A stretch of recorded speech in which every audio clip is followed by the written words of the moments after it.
Hello and welcome to a Saturday spirituality group, Saturdays at 11:30 Eastern Time on the Zooms and we have a special guest, Karlton, and he will share his life's journey as well as a bit about the philosophy of atheism. Take it from here, Karlton. Hey, Dan, thank you. Thank you for giving me an opportunity to talk a little bit about this. Um, I guess we should start at the beginning, but I'm gonna skip that briefly because I don't want to forget Angela's question that she asked me 2 weeks ago. I had a long time to wait for an answer. So let me start there. Angela asked me last week. She says, "What do I mean by deity?" Is that right, Angela?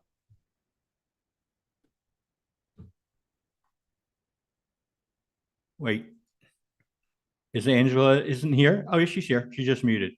Okay, I'm going to assume that was the question. I'll answer. She won't be here.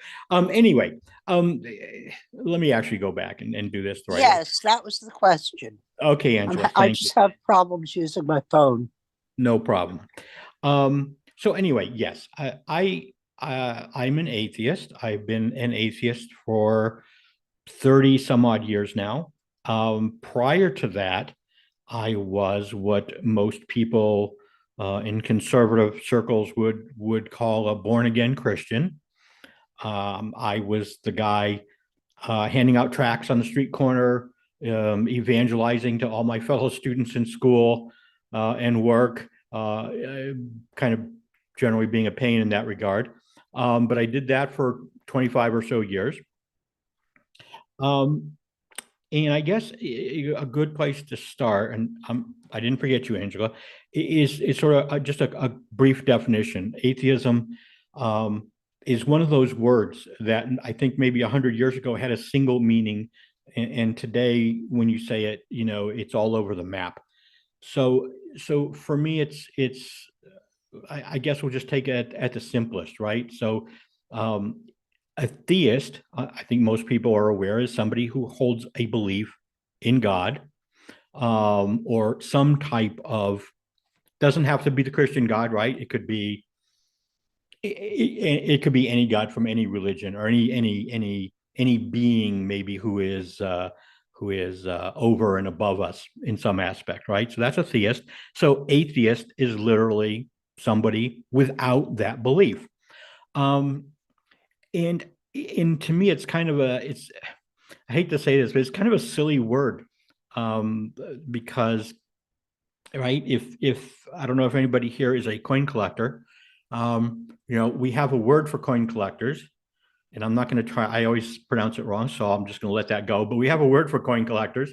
But it's interesting. We don't have a word for people who don't collect coins, and we don't have a special word for people who don't collect stamps or butterflies, and we don't have a word for people who are not train aficionados. So why we need a word for people that don't believe in God, all to itself, I don't know, but there it is. Um, and Angela had asked me in a previous meeting. She asked me, she says, "What do I mean by a deity?" Which is a good question. I mean, it's a good place to start. Um, and I don't have a great definition. I think for me, the easiest way to define that is simply to say that it is a deity is something or someone that has some powers in excess of what humans typically have, and one to whom we give reverence or worship or respect or fear, and that we believe in some sense or some matter is in control of our lives or influences our lives in some way. That's kind of a really vague definition, but I think it has to be vague because I think there are so many different definitions of deity, and if you ask 1,000 people, they'll give you 1,000 different definitions. When I was a Christian, I spent a great deal of time evangelizing and talking with other people about Jesus, and especially when it was somebody who was, from I'm going to use the word cult now. I was much more comfortable using that when I was a Christian because that was just everybody that wasn't us. And now that I'm not that person either, it feels a little, I don't want to say offensive, but it could be. But so don't take it that way. That's not how I mean it. But talking to people who are not what would normally be considered traditional Orthodox Christianity, right? So Mormons, Church of Jesus Christ of Latter-day Saints, the Jehovah's Witnesses, Watchtower Society, pick whoever you might meet on the street. But in those conversations, one of the very first questions that had to be answered and talked about was, what do you mean when you say God? Because I promise you, every single person gave a different answer.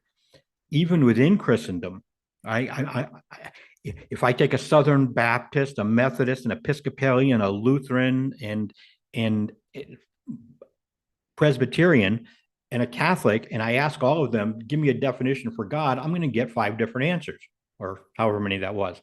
And it even got worse than that. I remember. I mean, you could literally take 5 people from the same congregation and say, give me a definition of God, and you'll get 5 different definitions. So there is no really consistent, I guess, way to explain it. So that's why the word, when I say deity, that's what I meant. Anyway, so on with the story. I grew up as a Lutheran. My parents were Lutheran, went to a Lutheran church, Missouri Synod, for those of you that follow. But it was kind of the typical,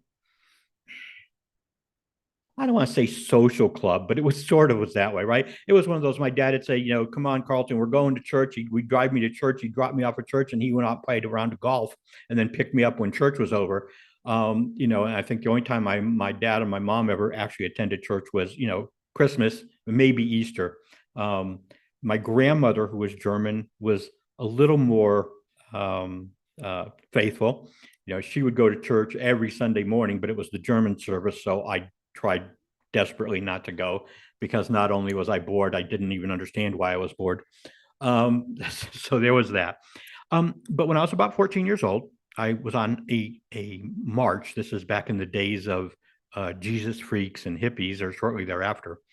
I was on a march up in Boston, Massachusetts. It was a walkathon for Jesus, right? We were raising money for, I don't know what, but we were up there raising money for something, and we had to walk 13 miles, pardon the expression, godforsaken distance, where I thought I was going to die. But we were up there doing this. And I went up there because some friends of mine who were Christians at that time had invited me to go with them. So I went up, and anyway, at the end of this long walk, I ended up becoming a Christian, which for these people at that point in time meant sort of there was this little Bible tract called the 4 Spiritual Laws that was floating around, right? And it was law 1. The 4 laws were how to become a Christian, right? So it's kind of 4 steps would have been a better description, right? So 1 is, acknowledge that you're a sinner and separated from God. Step 2 was repent of your sins. Step 3 was accept Jesus into your heart as Lord and Savior. And step 4 in this tract was be baptized, because this came from Campus Crusade from Christ, and they were not a charismatic group. There was other versions of the tract where it was be baptized in the Holy Spirit, which was, a different variety. Any case, so that was the day, and I was 14 years old, as I recall, where I became a Christian. I then spent the next 25 years in a lot of Bible studies in a variety of churches. I kind of went from, we started off by going to the Lutheran church next to the one where I grew up. So I grew up in a Missouri Synod church, but there was an LCA Lutheran church right next door, and they had a youth program. So we started off there, and then ended up at an independent Baptist church, and then I ended up in various different local churches and fellowships, and I was in the Navy for 10 years, and I ended up down at Gathering of Believers, which was a large congregation in Maryland, just outside of DC. And there were a couple of guys there, ministers there, Larry Tomzak and C.J. Mahaney. I don't know if any of you are familiar with them. They wrote a book. It's still on Amazon somewhere, called Clap Your Hands. They came out of the Catholic charismatic movement and then started their own group down there. We had a congregation of about 2,000. Almost everybody was 20 years old or between 20 and 25. I don't think there's anybody any older. Every Sunday or every Wednesday, we'd gather in this huge school auditorium because that was the only place we could go, for worship services, and various other spots. So I guess all that's really not that important. But I did that. And during my time as a Christian, I was, like I said, I evangelized a lot, but I was more, for those of you that have ever heard me talk before, I love a good debate. Almost as good as a piece of apple pie. I mean, there's nothing better than, just sinking your teeth in and having a really good debate with somebody. So whereas some people would evangelize by running around and just saying, you need to come to Jesus, I was more, I liked two aspects. I liked talking with people that were Jehovah's Witnesses and Mormons because it involved a theological debate. We could then look at our interpretations of the Bible and what it said about God and the Trinity, and depending on who you were talking to, all this stuff. And it was more of an intellectual debate, and I thrived on that. I really enjoyed that. And I also liked Bible study, whatever group I happen to be with at the moment, for the same reason, because I loved to pick apart whatever it was we were reading. And obviously I was a Christian, so I wasn't picking it apart to be vicious or mean or to prove somebody was wrong, at least not in the Bible study. But I was picking it apart because most of the Bible studies that I was in were very superficial, right? They were youth groups, they were kids, right? I'm sorry, I was a kid too, but I had a weird childhood. I grew up around adults. I was never really around kids my own age, so whatever. So I used to like those Bible studies because we'd read something. I'd say, well, wait a minute, we read A, but look, if you look over here to B, it says exactly the opposite or whatever it was, right? And we would try and tear through that. And over the years, I became very disillusioned with the answers in those Bible studies, typically, and I think the answers to the church in general as I got older, which was they were all about studying the Bible and even looking at things that maybe didn't seem to jive with each other, but only up to a certain point. And once you reach that point, if you tried to push beyond it, the answer that you would get would either be, we'll find out when we get there, which is extremely unsatisfying because I won't care once I get there. Or the other answer, which I think was even worse, was, okay, we need to let that that's just Satan trying to get you to be divisive now, right? Because now we are, and that was even a worse response because that clearly was not my motivation. My motivation was I wanted to learn, and it was like learning anything, right? I'm a software developer by trade. So when I learn a new programming language, I tear it apart. I do things that are weird and strange with it just for the sake of doing them because I want to understand how it works. What are the internals? What's really happening? And it was the same in my Christian life. I wanted to understand what the Bible said. So yes, I've read the Bible, right? Which people always say that, and I always found that kind of funny too, right? You get these books, read the Bible in 6 months, read the Bible in a year. Like, it's half the size of a Harry Potter novel. I can read it in one sitting or 2 sittings. I don't need a year to read. If you need a year to read the thing, then there's something wrong with, what you think it is. But anyway, where was I going with that? So anyway, all of that to say that, the answers were unsatisfying. And so over the course of the 25 years in my conversations with people from different cults, there was this nagging idea in the back of my head. And that was every time a Jehovah's Witness or a Mormon or whoever would make some statement that was, well, what I thought was contrary to what the scripture actually said, I would ask them to demonstrate. I said, okay, let's look at that. Show me where it really says that, this doctrine that you're proposing, right? And I would force them to find the words and point to the words and read the words. But I realized in the back of my head, as I said, that I never did that with the notion of whether a God even exists. That had already always sort of been a baseline for me, right? I mean, I grew up in the church, which I think is common for almost everybody, that grows up, at least in the States. I don't know necessarily what it's like anywhere else, but I suspect it's the same for people that grow up, in a religious organization anywhere in the world, right? If you grow up that way from birth, especially, there are just some things that our parents tell us or that we learn as youth that they never get questioned. They never get sort of put on the altar and examined. We just assume it's true. Why would mom lie to me? It's just there, and it stays there for so long. It becomes an entrenched idea that we never really look at. But anyway, I was sort of aware of that, but like most people, myself included, I just kept pushing it to the back because I think I couldn't imagine that it wasn't true. So what was the point of wasting time looking at it? Right? Kind of this vicious circle. Anyway, after about 25 years or so, give or take, I one day just decided I had to do that, because nobody else could answer the questions that I had about God, about God's existence. And I wanted an answer, or at least I wanted to be able to think about it more. And so I probably spent 2 or 3 years at that point actually trying to reason through whether it made any sense that a God should exist. And I knew all the arguments, or at least most of them, from the side of the Christian, because I was one. I'd been arguing those things for 25 years, so I was really familiar. What's I know it's biblical, and I can never remember if it comes from Solomon, if it's a psalm, or if it comes from Song of Solomon, or maybe it might be Ecclesiastic. It's Ecclesiastes. There's nothing new under the sun.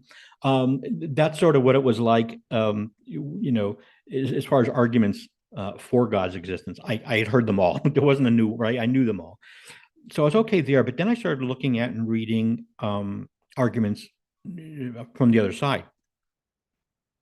And anyway, long story short, over 2 or 3 years, I finally came to the conclusion that there really was no good reason for me, at least, to think that there was any kind of a divine superpower, call him what you like. There just wasn't. And it was at that point that I had two choices. I could ignore that and just keep doing what I was doing because I was comfortable where I was. But if I actually agreed with my own assessment, I felt like I couldn't keep doing that. And I'm not trying to sound holier than thou or anything like that. But at least for me, it was just a matter of integrity. It was just intellectual integrity. I liked knowing things, and to me, it didn't make any sense that if I thought there was no evidence, then to pretend like I kept believing or to keep believing in that, it just ran contrary to sort of my life's course. So anyway, there was a point at which, and it wasn't specific. People always ask me, well, when was it? It wasn't like Tuesday at 3:15. I don't remember. But at some point along that journey, I finally realized that I no longer believed and that there was no good reason to believe. Now, a lot of atheists, there's a variety of atheists, right? So some people are atheists. If it's a lack of belief in God, if that's what it means to be an atheist, then we're all atheists when we were babies, because we can't form a belief yet. So none of us had a belief in God. But you get a lot of people, maybe, and it's probably rarer nowadays. The world's a much smaller place, right? But you might get people who just have never gone to church and never heard about God or gods, and maybe they just never developed a belief in God. So technically, they're atheists. You've got people who I'm sure go to church, all kinds of churches. There's a portion of every church that people go because it's a social club, because it's a thing to do, or it's a way to network and make friends, but they don't really believe the things that they're spouting off, right? They just don't. No malice intended. They're not trying to lie to anybody, but just, okay, I'm supposed to go to church, but they don't really believe it. So I mean, technically, I suppose they're atheists, although they probably wouldn't call themselves that. And then I think you get, there's a smaller group. There's another group of atheists, sadly, that are atheists for the same reason that a lot of Christians are Christians, and that is they jumped on a bandwagon. It was the popular thing to do. All their friends were doing it, so now they're doing it. I guess we can call them atheists. I try not to, but I'm not their judge. Anyway, and then there are people who I think, like myself, who actually reasoned through the process and came to the conclusion that there was nothing there to sustain that belief, and so they no longer have a belief in God. Also atheist. Now, the other word. Sorry, I'm somebody's going to cut me off when I get close. But agnostics is, a lot of people will say, well, are you an agnostic or an atheist? There's a technical difference between the two words, but it's like a lot of our vocabulary, its definition and the way it gets used are two different things. Technically, atheism is about belief, right? So a theist believes that there's a God, but he can believe that there's a God and still not know for certain, right? Okay. So theism is about belief. So you're either a theist or you're an atheist. You have a belief or you don't. Agnosticism is about knowledge or a claim to knowledge. So if I'm an agnostic, then I am saying I don't claim to know one way or the other. So technically, right, you could be a theist or an atheist and still be an agnostic. So even the believer might say, I believe, but I can't say for certain if there's somebody there. And in the same way, an atheist, we have what we call weak and strong atheists. So you have atheists who say, I don't believe, and I'm telling you there's nobody there. I know there's nobody there. The quote strong atheist. Then you have the weak atheist, which is just the person who says, I don't believe, but I might be wrong. Maybe there is somebody there. I don't know. Okay. So, and I fall into that latter category. So I'm the weak atheist. So I don't think that there is any evidence that is even close to sufficient to warrant belief in the supernatural, right? And that's maybe another difference you'll find with some atheists. Some atheists are just, it's about God, but it's only about God, and they still believe in ghosts or something else. That's not it for me. For me, it's the whole claim to supernatural, and God is just in that bucket. So and for me, there's no sufficient evidence to demonstrate that they are real. So that would include, God, devil, angels, ghosts, whatever. Pay your nickel, take your choice. Anything that kind of falls into that bucket. And so that's kind of where I've ended up. Now, that's all just a little bit of history. I think there's another piece to this that's more important, though, for me at least.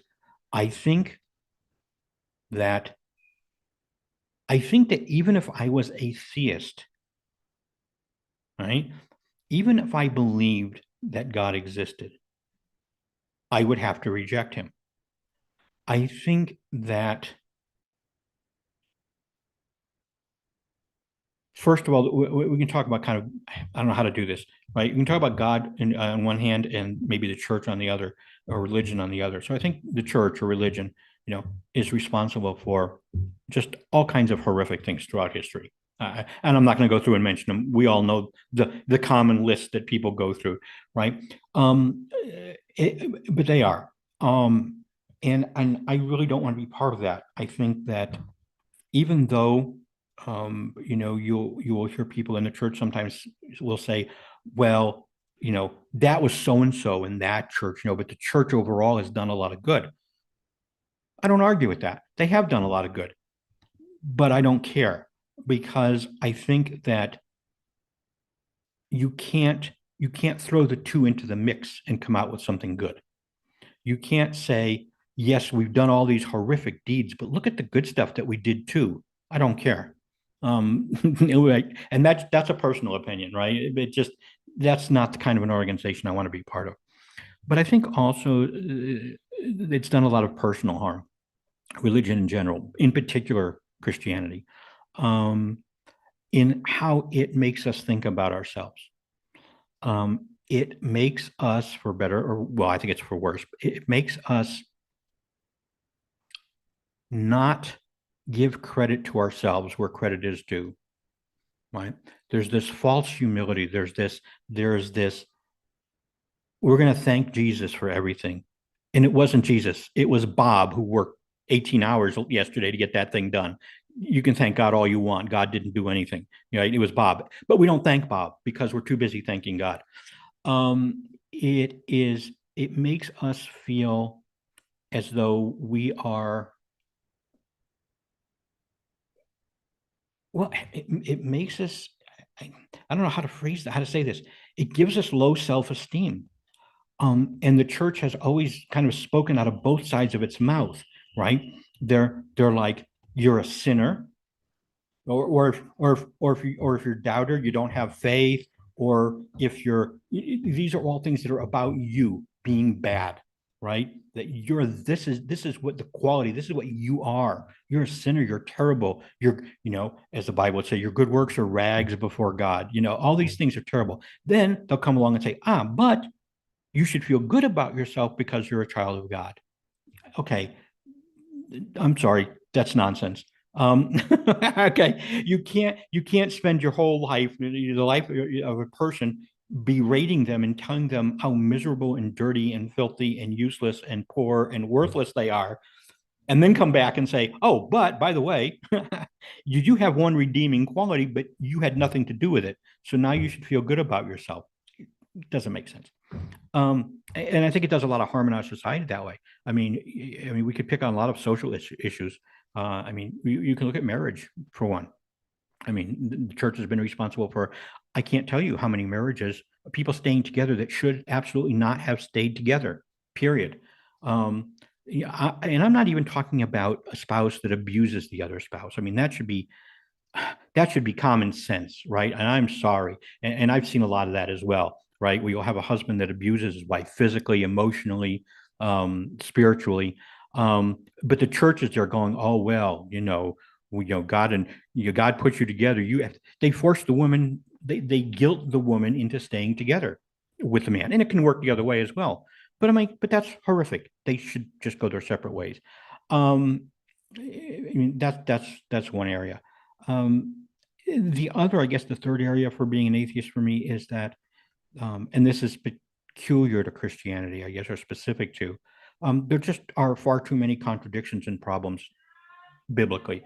There are a million of them. That, and these are the things that came out in Bible studies where you'd ask people things and you could talk about it for a while, but then eventually they go, well, God's wisdom is far beyond ours. Apparently not. Because I could have done a better job, I think, than he did. But the church won't talk about them. The church won't address them. You talk about the problem of evil, theodicy, the notion that if God is all powerful and all good, then explain evil in the world. And you can't. I mean, you can dance around it all you want, which the church does, and they've had 2,000 years to come up with these really complex, complicated arguments, that you'll get a headache when you try and get your arms around. But the bottom line is you can't. If he's all powerful and he's all good, there shouldn't be evil in the world. And I mean, that's just one, but there are many, many arguments, I think, that would make the idea of the Christian God in particular untenable. Just wouldn't work. Now, those arguments don't apply to somebody else's God, maybe, who has different properties or has a different, quote, personality. But definitely to the God of the Bible, it's problematic. Anyway, I've been talking for a really long time, and I apologize. But let me pause for a minute, because sometimes people actually have questions, like Angela, Yeah. and I'll just talk all day. So. Yes, Karlton, that was very thought-provoking. And I hope that it provokes some conversation. So we're going to open it up now to comments and questions for Karlton, or maybe you have a soliloquy that you would like to recite. I don't know. Anything goes. Let's go, guys.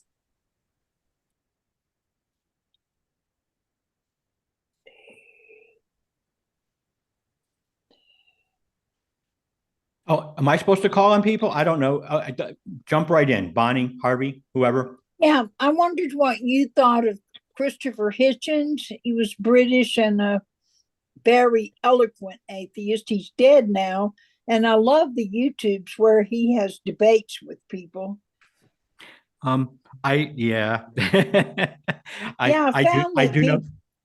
people who are atheists, and some of them are public theologians, some of them are authors, they're far more interesting and entertain a lot of points of view than Christian spokespeople who seem, rigid. It's like they don't want to challenge. That's the way it seems to me, anyway. Can you put the name in there? Can you put the name? Yeah, I'll type it. In the chat of what she's talking about. Yeah. Doing it now. And there's some other popular. That's his name. Christopher Hitchens. Yes. Christopher Hitchens is, I think, referred to as one of the four men of the apocalypse, right? It's him and and Dennett, and I forgot who the other one is.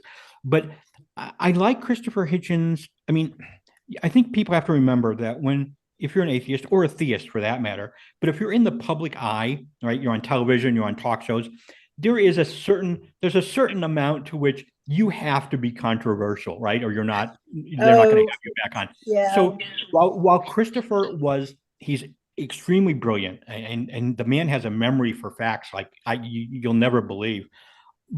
But there were times where he was, I think, unnecessarily cruel to people who had an opposing point of view, where he would actually be demeaning to them and call them stupid. And part of that is showmanship, right? I mean, he's on, he's doing it for that. But I also think, at least for me as an atheist, it's much easier to, as your mom said, catch flies with honey than with vinegar.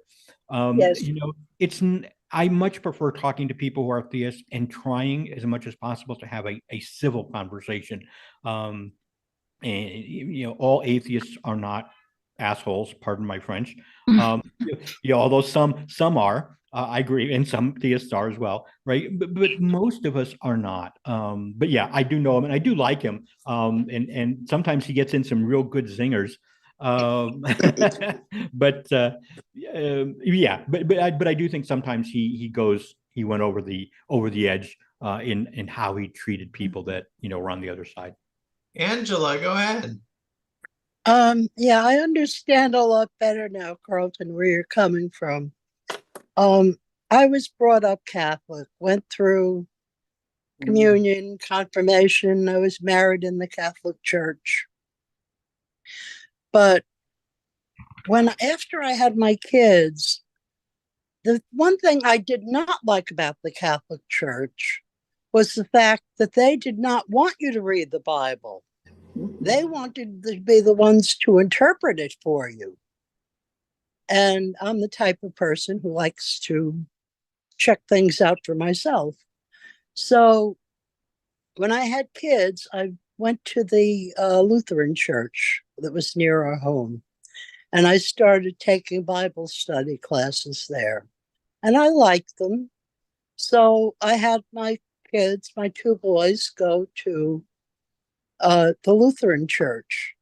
Well, they both became acolytes there, which for those of you who don't know what an acolyte is, it's like a altar boy in the Catholic Church. Well, my older son came home one day and he said to me, "Mom, I've decided that God is a myth." Well, I started going off on him. How can you say such a thing? You just came from church. You're an acolyte in the church. You're helping serve services and all. And he just kind of sat back and smiled at me for a while. And then he turned around and said, "I don't believe in God, but I believe in the myth behind the reality." And that blew my mind. That's interesting. I'm not sure. I think I got. I think about that for a little bit, but it's an interesting distinction. I just want to real quick. There was a there was this story, and I can't remember the comedian's name, so I'm going to leave it out. But it basically was this guy was talking to the Pope, an atheist talking to the Pope, and the Pope was like getting frustrated, and he looked at the atheist. He says, "You're like a blind man. You're like a blind man in a dark room looking for a black cat that isn't there." And the atheist says, you also are like a blind man looking for a black cat in a dark room that isn't there. And the Pope kind of looks at him, and the atheist says, "But there's a difference between them." And the Pope says, "What's the difference between us?" And he goes, "You found them." Anyway, long story, but Harvey, go ahead. Yeah, thank you, Angela, for bringing up the myth idea. You know, Joseph Campbell, who's one of the people that I really love, once said that a myth is something that never happened, that is always happening. And so I can really relate to what your son was saying in that sense. But I asked the question earlier, Karlton, because you refer to God as somebody, and so you're negating somebody. But are you willing to at least consider the possibility that there's a force that's intelligent, that isn't somebody, but simply the energy field of our universe, which is where Einstein starts his discussion about the field. The field is everything, and everything is the field. And so we are part of that field and that everything. And so we are bathed in this connectivity with everything. You ran down to Staples the other day and got some more sticky notes. Somebody needs to mute. I can hear background. I'm sorry. Harvey, I'm not sure who it is. No, not you, Harvey. I don't think. No, it was me. Was you? My nephew. Oh. Okay. Yeah. This is like another little Eddie. I'm like, okay, here we go.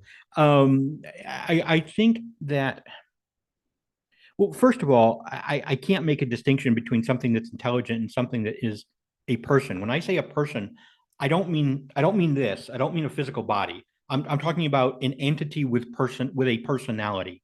Okay.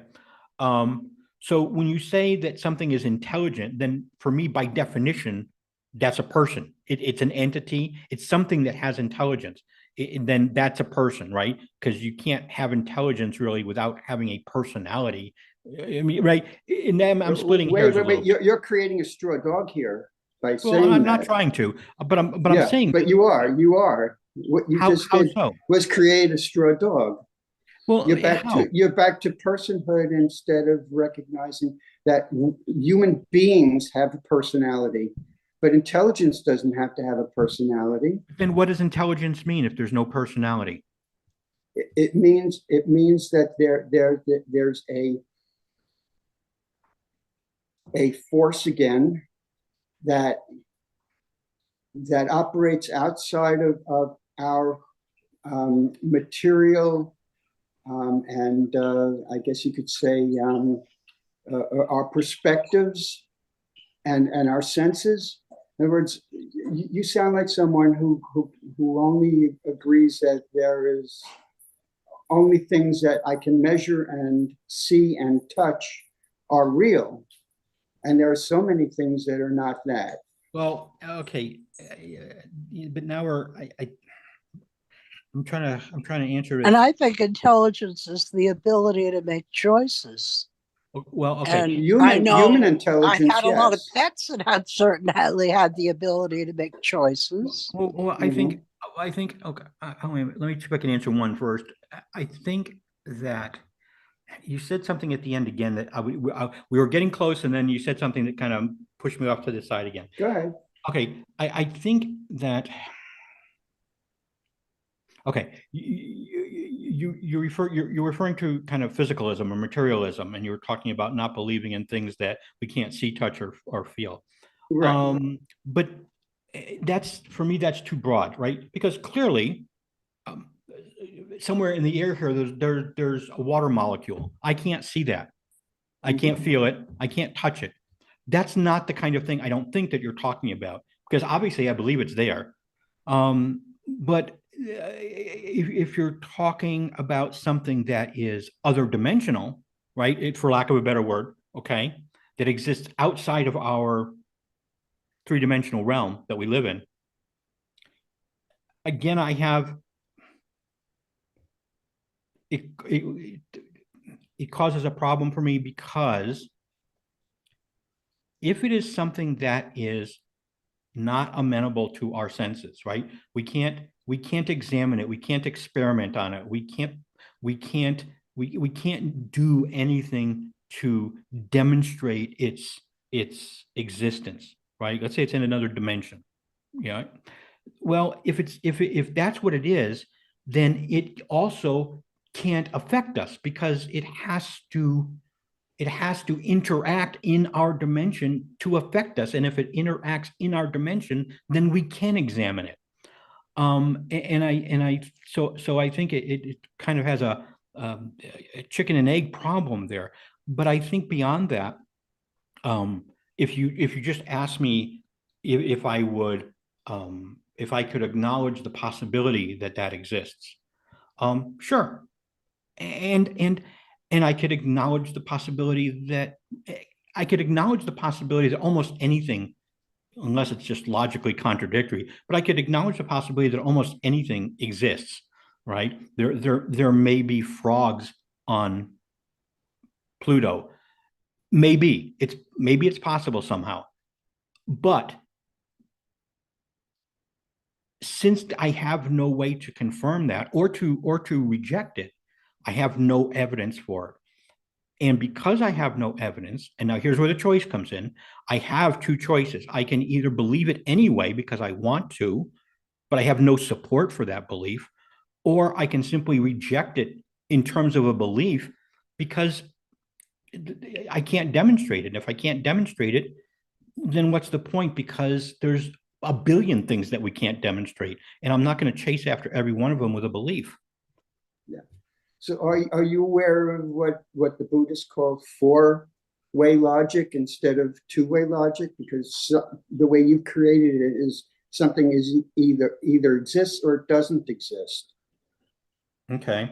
So there may be four other ways that it could be. What are they? Or two other ways. Okay. That it exists and doesn't exist. And that the whole question of its existence is a moot point. So you could really have four ways of looking at it. It's either false or true, or true and false, or neither true nor false. I'm more of a Western person, so yeah, true and false doesn't really work for me. And I'm not sure what the fourth option. Well, I'll give you a true and false right now that every scientist pretty much would agree with. Okay. Okay, and that is when you look at an atom,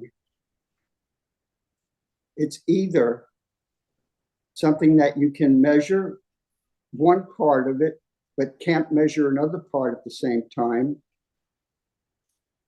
And so you have this question of whether it's a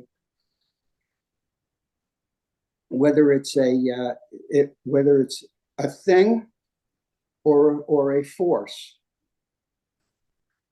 But that's a question. That doesn't mean it exists as both at the same time just because you can't determine which it is. Well, but at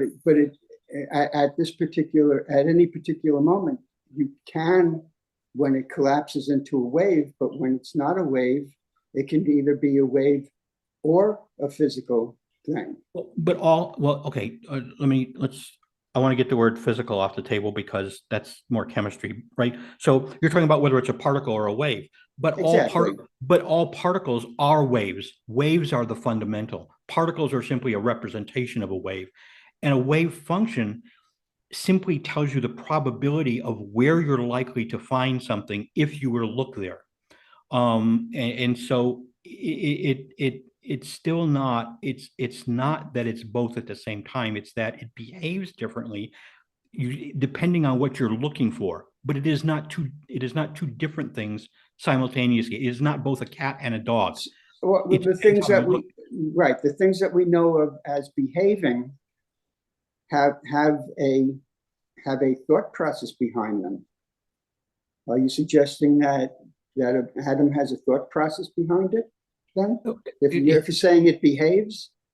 Well, no, when I say no, when I'm saying behaves, sure, in the sense that, here's this, you probably can't see on my camera. I can see it. Okay, here's this little thing here, right? If I push it, it behaves in a certain way. It rolls a certain way. That's what I'm talking about, behavior.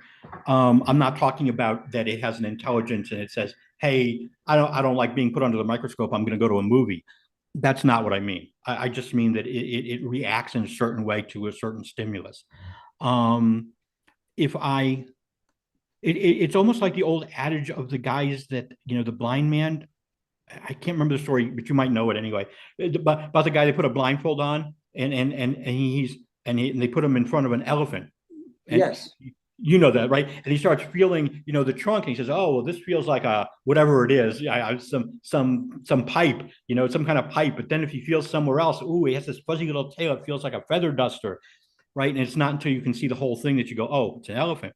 And that's what I mean. In that, well, actually, the way they describe it is blind men touching different parts of elephants. Is it? But what Okay. would happen? But what would happen if, when you touched its trunk, that was all there was at that moment, and then if you touched its foot or its leg, that's all it was at that moment, and nobody else could actually experience it, Right. which is what quantum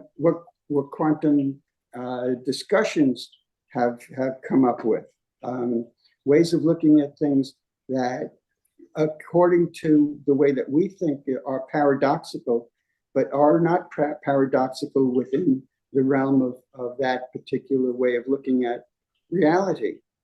Right, but you're Okay, still, hold on, you guys. okay. We're getting. This can go on, and I want to Yes. get to people who haven't Good. Go spoken ahead. yet.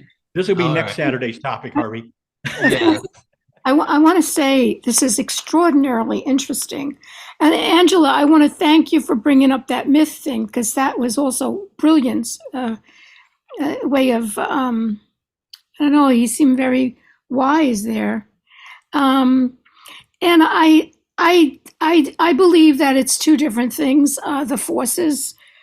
See an atom and the electrons swirling wildly with different energies and different behaviors of the electrons swirling wildly and having different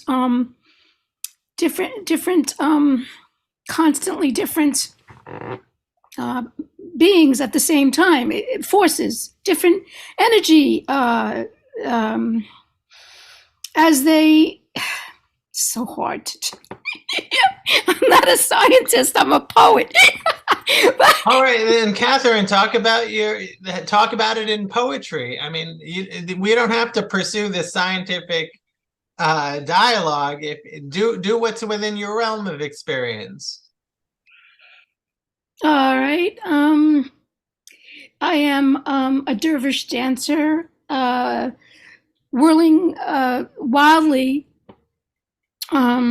swirling like Rumi, like around a pole, like around. I do believe in Joseph Campbell's. I think you were saying that, Harvey. I love Joseph Campbell. And I believe in God, because for me, I wouldn't be here if there was no God. And there's been too many things I cannot define, too many what is it called? It's called coincidences. Now, Karlton, I see behind you, I see a chessboard. Yeah. I used to teach the blind or visually impaired, and there was a big debate at one point. They were changing systems, analog, digital. There was different things changing. And one of the things they were bringing up a chessboard in one of the lectures I was listening to. That within a certain amount of moves, over and over again, then something was going to happen that was bad. It was just something, for some reason, which I don't know, but I just listened to it. And it was coming from people that know better than me. All right, I don't claim to know what a lot of the scientists do know, what a lot of the religious people know. I don't claim that, but I only know my own experiences. But I did listen to this with very smart people deciphering the importance of a chessboard in anticipating a bad thing that's going to happen. According to, I don't know whether it's numerology. I don't know. I don't claim to know. I don't claim to know. But the chessboard, go ahead. I don't quite understand where the point is, Catherine. What was the chessboard connected to? Well, chance.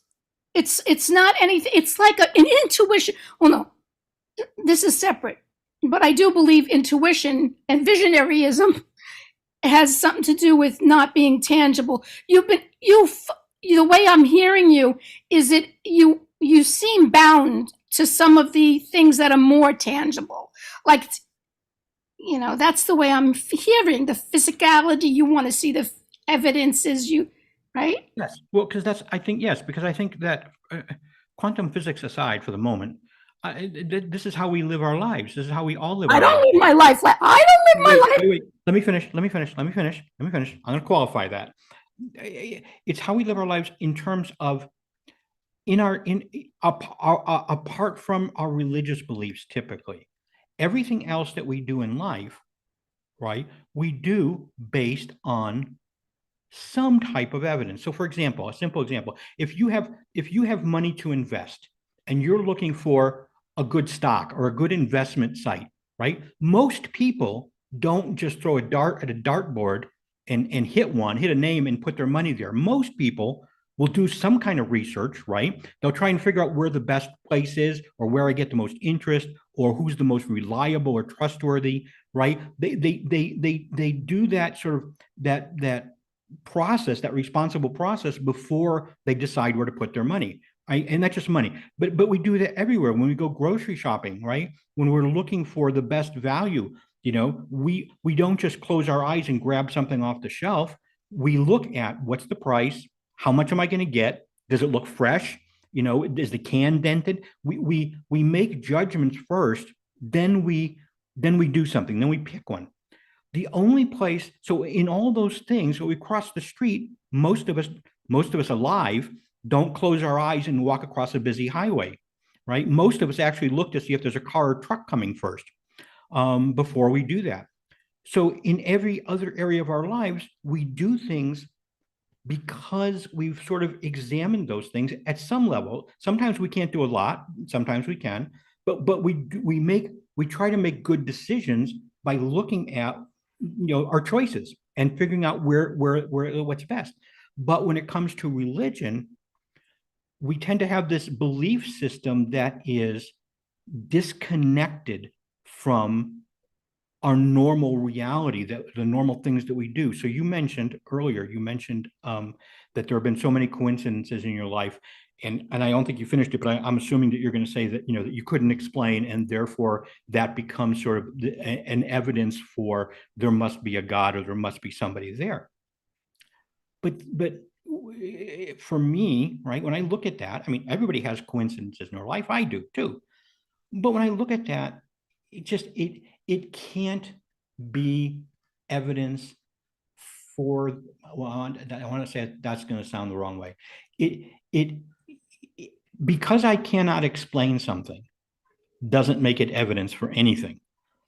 And the problem with doing that is, if I assume that that's the case, if I assume that here's these 20 things in my life, all really unusual, all really rare, maybe I even wanted some of them and they came just at the right time, and whatever the list is, if I can say that that's evidence that there must be a God, I can also say that that's evidence that there must be a master butterfly somewhere. What's the difference? In other words, the things that happened can't point to something that is supernatural. That's not how our world works, right?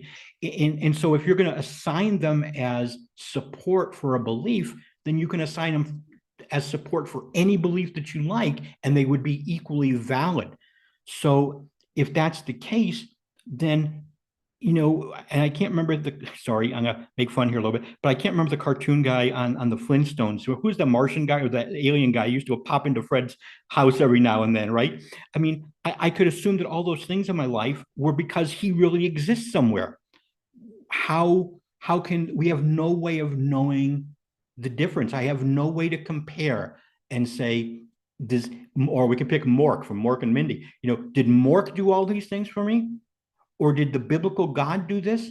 Or did the God of Islam do this? Or is this a Native American spirit that did all these things for me? You can't possibly know because they're not in this this world. There's no way to test that theory. So to me, that's why I don't accept those things, because they are not a valid basis for me for belief. All right, Karlton. Okay. Let's hear from some. I don't believe that. I believe that intuition and things that I cannot see or explain have an energy of themselves, and that brings me to the light, some kind of light that perpetuates our generations over and over again. There's some. Wait a minute. One more thing. Just that baby, the baby that was born doesn't believe in God. Well, I don't know. The baby in itself, maybe perhaps that life is already example of God. So all right, you guys, come on. I want to get to more people. Let me. I do. Let me just a quick question. I mean, has anybody in the room, and just a show of hands, or you can just whatever, has anybody here had any kind of intuition, really strong, really you had this intuition about something, and it turned out it was wrong? I'm going to assume, since that everybody has, I know, right? So, and that's kind of back to my point, though, right? Is that if I can have a really strong intuition and it's wrong, then how can I base a belief on an intuition? Because that intuition may be right, it might be wrong. It's flip of the coin. All right. Chaplain James, have you been listening patiently? Of course I have. I could not miss this. Do you have anything that is moving you to speak about? Yes, it is. Karlton, I was disappointed. You did an explanation of a lot of words and explanation of what other people do. I was more interested in your process, the how, what, where, and of your process, how you are where you are now. You gave a little bit of it, but not enough for me. And Harvey, those were good points. I'm interested in that. I finished. Yeah, I apologize, Chaplain. I thought I gave enough, but maybe another time, you know, we can chat and I can do more. But what those examples that I said, or those things where I was talking, those are the things that made me become an atheist. That for me, it's important that there be a basis for a belief, and that I could not find any good basis to believe that the supernatural exists in any form. And that I felt that from a logical perspective, there could not be any literally evidence because of the nature of the way people describe the supernatural, that it's other dimensional and it doesn't, you know, if it's other dimensional and it is hidden, so to speak, from any kind of examination or testing to determine its existence, then for me, there was no point in believing, because I could imagine a whole host of things that I can't test for and examine, but I don't believe in them either, because then I'd have to believe in anything and everything, no matter how ridiculous or silly it might seem, because somewhere, somehow, it might be possible that it exists in some place that I can never examine it. To me, that just made no sense to do that. I do think, I just wanted to add, I do think, though, one thing I didn't talk about, and I wish I had, is that I am far, far happier now as an atheist than I ever was as a theist. I have better self-esteem.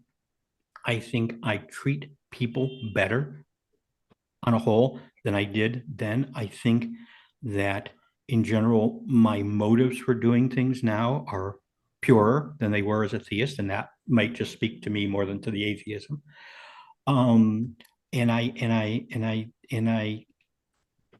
My biggest question, I think, in life regarding this is, and maybe it's the one thing I still have not got a handle on.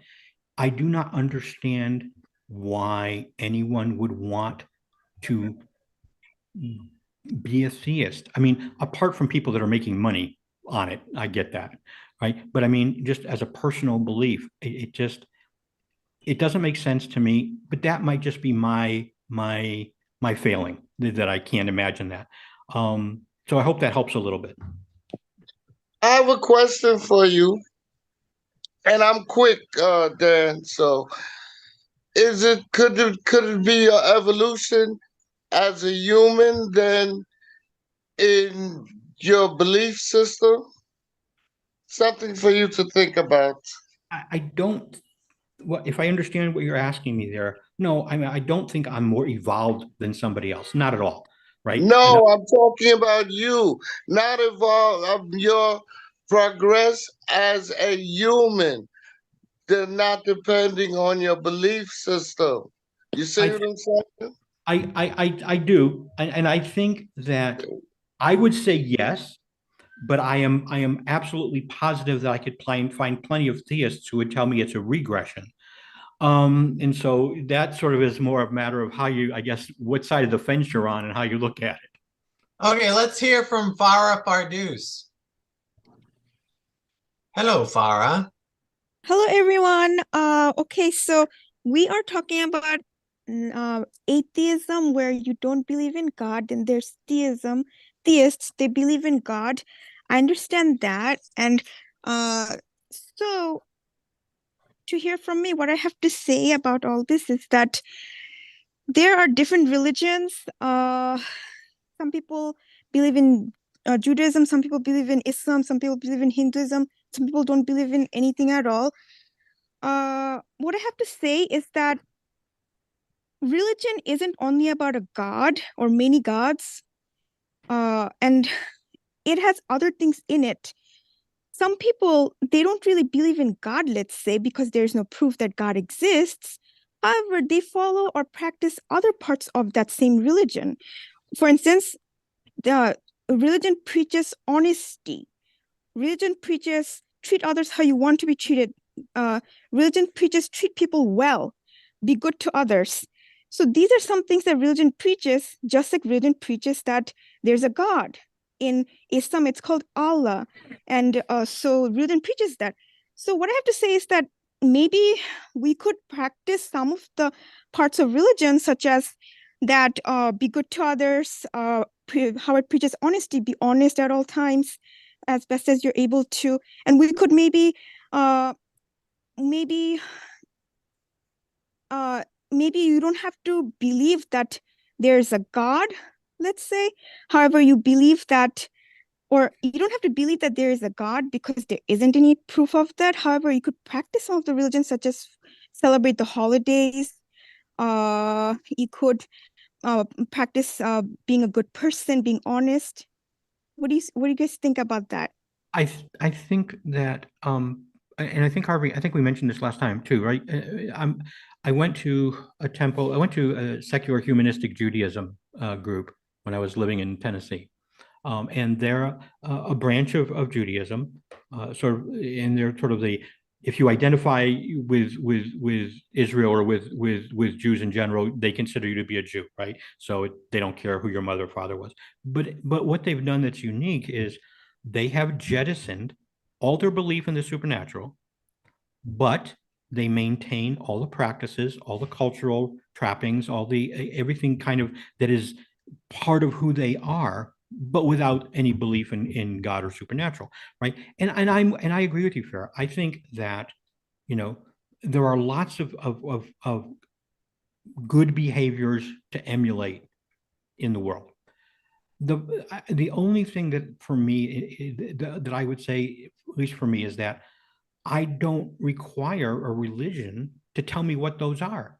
To me, it's self. And now maybe this is where I go off the track, but to me, it's self-evident. I can figure out on my own what it means to be a good person. I don't need somebody else's guidelines or rules to tell me, when I'm being good or not.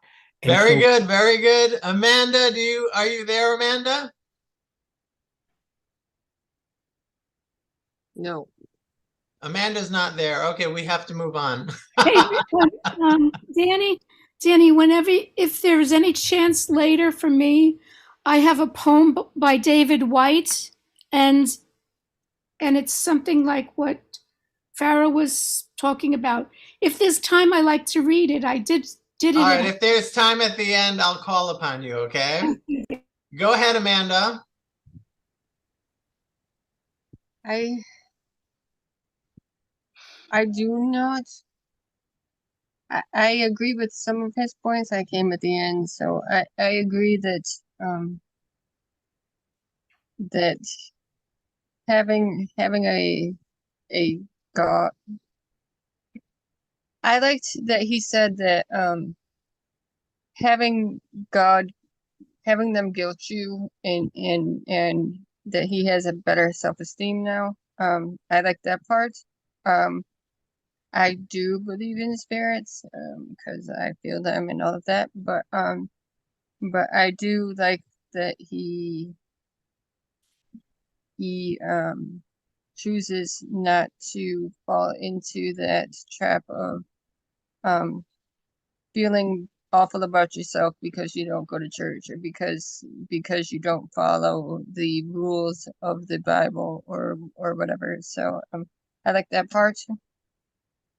Thank you, Amanda. Let's go to AMS. Hey, AMS.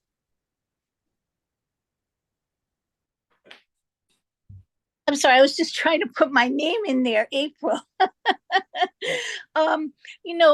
This conversation was very interesting to me because I've heard both sides. I've heard someone say that just because we can't see something or haven't experienced it for ourselves doesn't mean that it doesn't exist. Like just because you can't see that, I don't know, you have a ruptured aneurysm in your belly doesn't mean that it doesn't exist. So it's good to hear, your argument, which is is so different. So thank you. My head is just spinning. I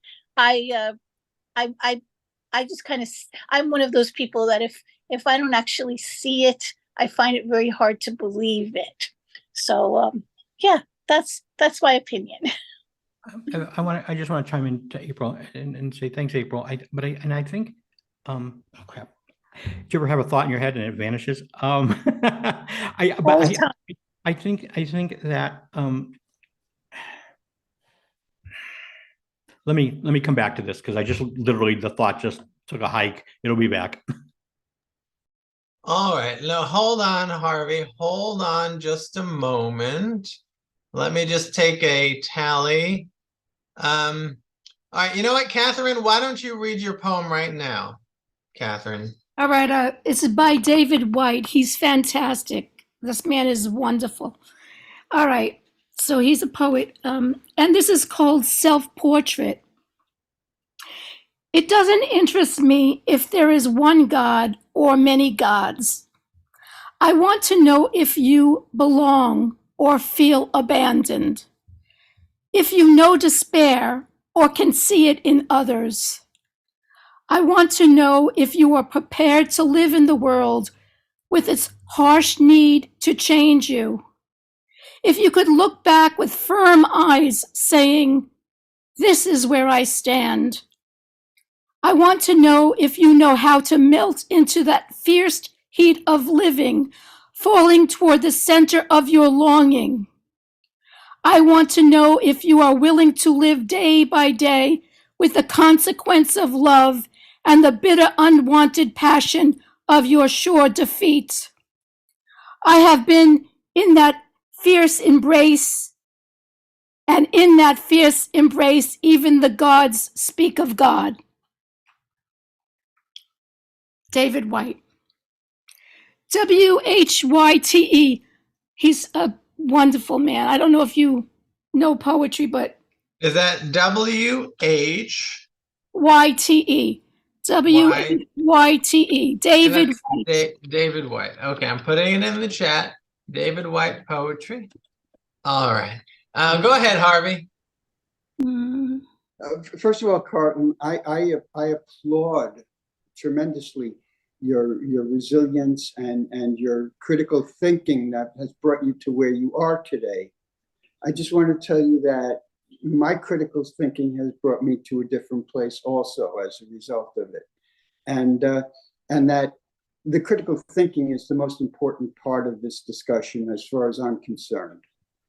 That you're living a better life than you did is exemplifies what critical thinking does for us, which is you got yourself out of the situation where there was all kinds of nonsense around you that you couldn't ask questions about, and were pointed at and scorned perhaps by the people who held those opinions rigidly.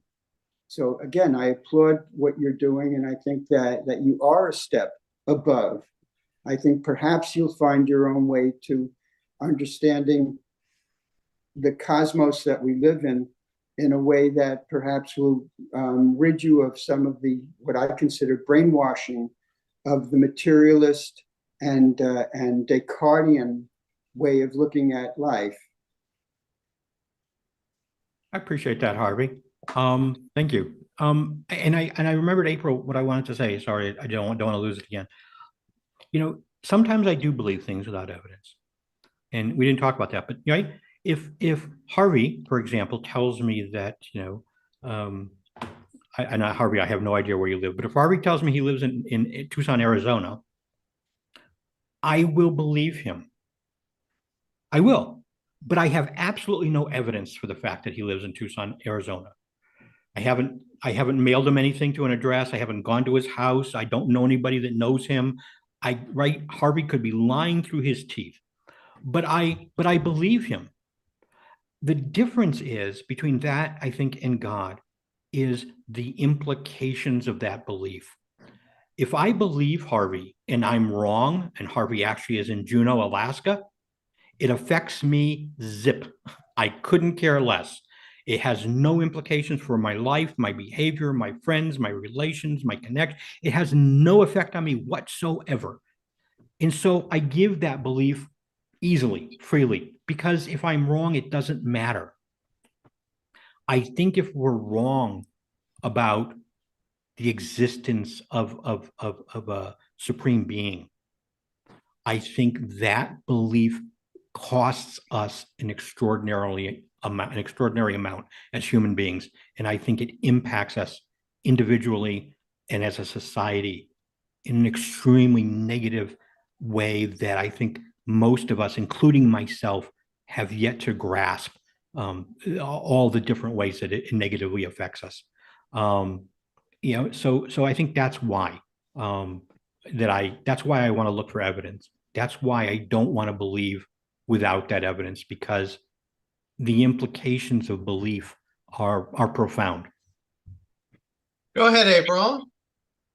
Thank you so much for that, because one of my biggest problems is I have cognitive decline that affects my ability to make decisions. And you know, I think that's going to be an important thing for me to take into consideration, is some critical thinking on how something will affect me, whether I believe it or I don't believe it. So thank you. All right, Angela. Well, I have a short poem that you might say I channeled, if you believe in channeling, but I have to take credit for it because I did write it. It's short. Still you question who I am, even though you know it is I, the God within. Why do you question so? Do you think yourself so lowly that I could not dwell in you? No, you are my children, imperfect through and through. Does the eye cry to the brain, no music flows through me?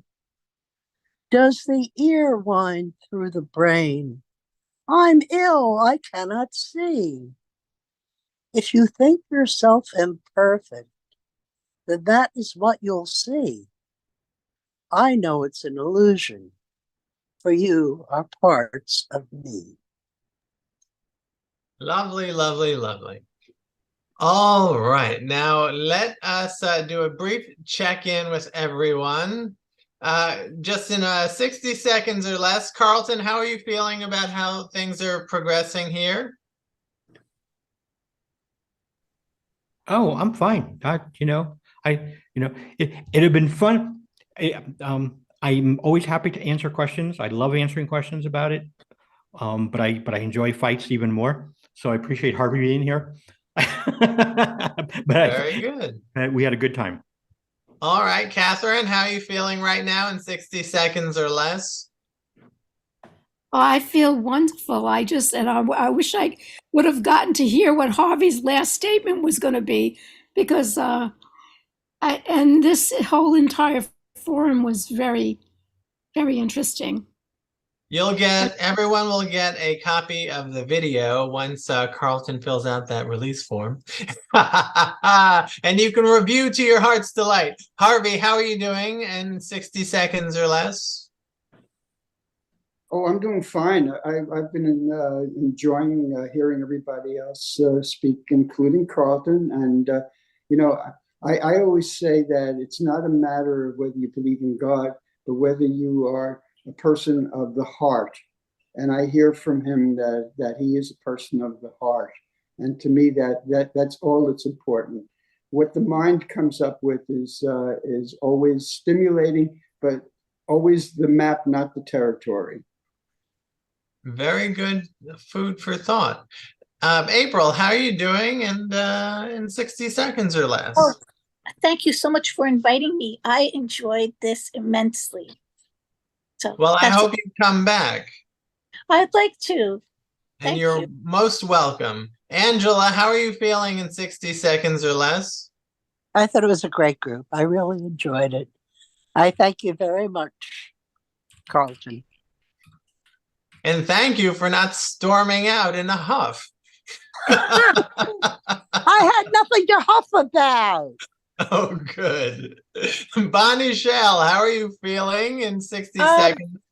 Good, except Harvey, the way Harvey describes God as external made me realize that my viewpoint, I'm an atheist in terms of everything he said. But I believe that the kingdom of God can be within you, that there can be a beloved community rather than a heaven up there and the end of time and all the Democrats going to hell and the Republicans going to heaven, led by Trump. I mean, what we've done with religion is just horrible. Good, more food for thought. Chaplain James, how are you feeling? I'm feeling marvelous, and I think those 2 poems were right on time and very timely to this conversation. Yeah. All right, all right. Farah, how are you feeling? Well, I'm a happy and calm person most of the time, so I feel happy, I feel calm, as I always say I am. It's because I try to make sure that I live my life in such a way where I take care of myself, fulfill my responsibilities. I try to live in that lifestyle instead of live my life based on anything such as religion or such as beliefs. So I feel that there is already a correct way to live, but that's another topic to talk about. All right, Farah, no problem. Thank you. Amanda, how are you feeling? I am feeling wonderful. Ah, a woman of brevity. Karlton, why don't you close us out with some words of wisdom? Did I leave anyone out? I don't think so. So Karlton, why don't you close us out? I don't have any words of wisdom in How particular. about you, Dan? What do you say? You should have asked that a long time ago. There's no time for me. Go ahead, Karlton. Okay, so I don't have a poem, but just for fun, I do have this, which atheists at least will appreciate. I'm sure theists will appreciate it too. But you remember when you were in school and they always made up these little mnemonics to remember things, like, right? Like every good boy deserves fudge, for those of you that were in band, right? Here's one for the names of the planets with a sort of a twist. And I'm gonna put it in the chat, but I'll read it. Mary's virgin experience made Joseph suspect upstairs neighbor. So right, so you get Mars, Venus, Earth. Wait a minute, Mars, Earth. Who am I missing here? Mercury. I'm sorry, Mercury, Venus, Earth, Mars, Jupiter, Saturn, Uranus, Neptune.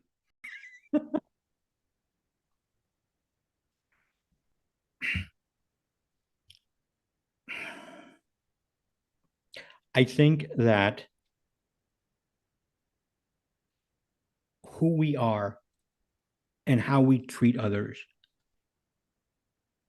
tells much more about the type of person that we are than what we believe or don't believe.